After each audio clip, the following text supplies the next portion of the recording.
Begawan Hukum Tata Negara Prof. Yusril Iza Mahendra tiba-tiba ikut turun ke lapangan kisruh Partai Demokrat.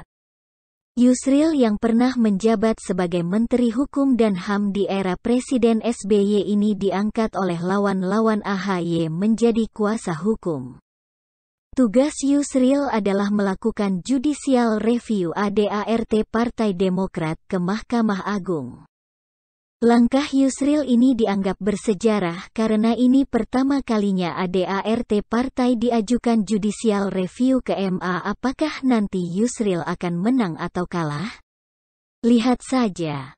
Yang pasti nama besar Yusril akan sangat dipertaruhkan dalam kasus ini. Yusril dan Yuri Kemal Fatlullah membenarkan, kantor hukum mereka, Ihza dan Ihza Law Firm SCBD Bali Office, mewakili kepentingan hukum 4 orang anggota Partai Demokrat yang telah dipecat kubu AHY, mengajukan judicial review ke MA. 4 orang itu adalah mantan Ketua DPC Demokrat Ngawi Muhammad Isnaini Widodo, mantan Ketua DPC Demokrat Bantul Nur Rahmat Juli Purwanto, mantan Ketua DPC Demokrat Kabupaten Tegal Ayu Palaretins, dan mantan Ketua DPC Demokrat Kabupaten Samosir Binsar Trisakti Sinaga. Mereka meminta pengujian formil dan material terhadap ADART Partai Demokrat tahun 2020 yang telah disahkan Menkumham tanggal 18 Mei tahun 2020. Yang menjadi termohonnya adalah Partai Demokrat kubu AHY dan Menkumham Yasona Halaoli. Yusril mengakui, langkah menguji formil dan material ADART Parpol merupakan hal baru dalam hukum Indonesia. Dia yakin, MA berwenang menguji ADART Parpol karena ADART itu dibuat atas perintah undang-undang. Dia pun menegaskan, penyusunan ADART tidak sembarangan. ADART dibentuk atas dasar perintah dan pendelegasian wewenang yang diberikan undang-undang. Mengingat peran partai yang begitu besar dalam kehidupan demokrasi dan penyelenggaraan negara, bisakah sebuah partai sesuka hatinya membuat ADART? Apakah kita harus membiarkan sebuah partai bercorak oligarkis dan monolitik, bahkan cenderung diktator? Padahal, partai adalah instrumen penting dalam penyelenggaraan negara dan demokrasi, papar Yusril, belum lama ini. Yusril juga mengingatkan, parpol yang punya wakil di DPR mendapat bantuan keuangan dari APBN. Saya berpendapat, jangan ada partai yang dibentuk dan dikelola suka-suka oleh para pendiri atau tokoh-tokoh penting di dalamnya, yang dilegitimasi oleh ADART-nya yang ternyata bertentangan dengan undang-undang dan bahkan UUD 1945, tambahnya. Bagaimana tanggapan kubu AHY?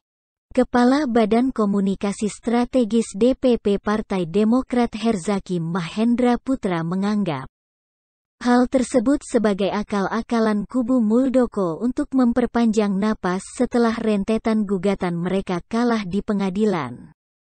Herzaki menganggap, uji formil terhadap ADART Partai Demokrat sangat mengada-ada.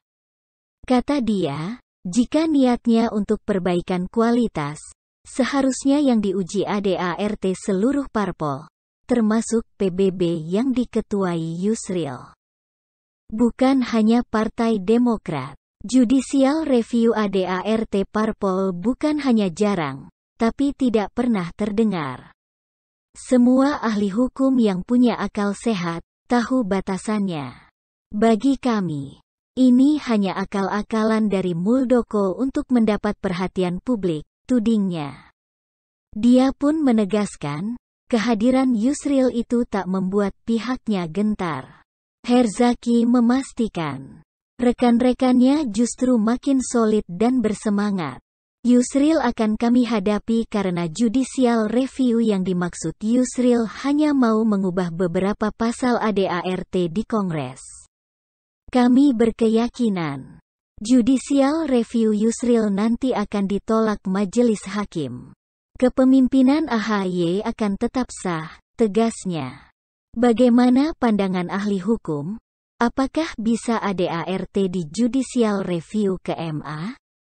ADART bukan objek uji materi ke MA karena bukan produk peraturan perundang-undangan, kata ahli hukum tata negara UNS, Agus Riwanto, beberapa waktu lalu. Agus merujuk berdasar pasal 24 UUD 1945, yaitu MA hanya menguji UU di bawah per-UUan. Pasal 24 ayat 1 berbunyi, Mahkamah Agung berwenang mengadili pada tingkat kasasi.